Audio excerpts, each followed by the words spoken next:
नागपुरात रविवारी बामासेफ आणि भारत मुक्ती मोर्चाच्या वतीनं भव्य मोर्चा काढण्यात आला। या आंदोलनाला उत्स्फूर्त प्रतिसाद मिळाला। देशभरातून कार्यकर्ते यात सहभागी झाले होते। ईव्हीएम मतदान बंद व्हावं, मतपत्रिकेद्वारे मतदान व्हावं यासह इतरही मागण्यांसाठी रविवारी नागपुरात देशव्यापी आंदोलन आयोजित करण्यात आलं होतं। या आंदोलनात देशभरातून कार्यकर्ते आणि पदाधिकारी सहभागी झाले होते। तर आंदोलन शांततेत पार पडावं यासाठी पोलिसांतर्फे तगडा बंदोबस्त लावण्यात आला होता।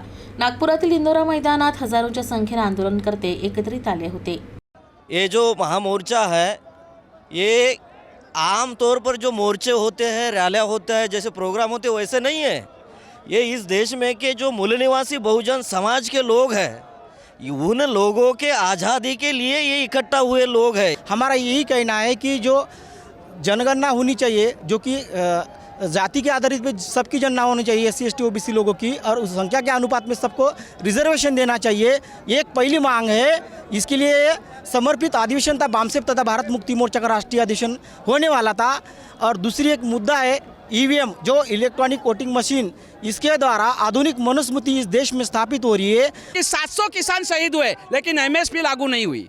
बहन बेटियां बच्चियां यहाँ सुरक्षित नहीं है। एजुकेशन खत्म है, गवर्नमेंट सेक्टर पूरा बेचा जा रहा है। संविधान को ऐसी स्थिति में जाके रख दिया है कि संविधान के किसी भी मौलिक अधिकारों का कोई सुरक्षा नहीं है। 2-3 दिन पहले परमिशन रद्द कर दी। इसका मतलब हमारा मौलिक अधिकार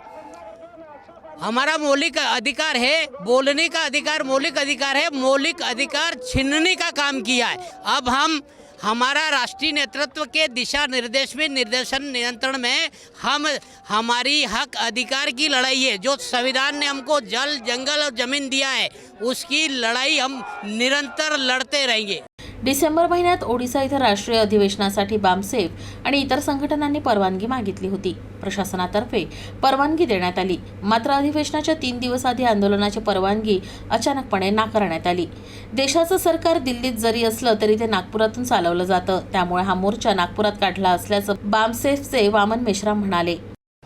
ओडिशा में हम लोगों ने वहाँ का ग्राउंड का परमिशन लिया था और कार्यक्रम का भी परमिशन लिया था, राष्ट्रीय अधिवेशन का परमिशन था।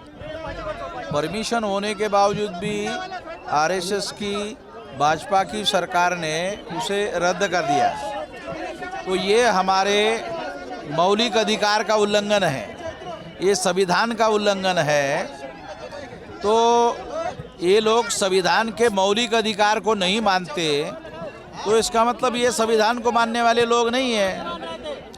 तो इन लोगों के विरोध में हम लोग मौलिक रूप से लड़ाई लड़ रहे हैं।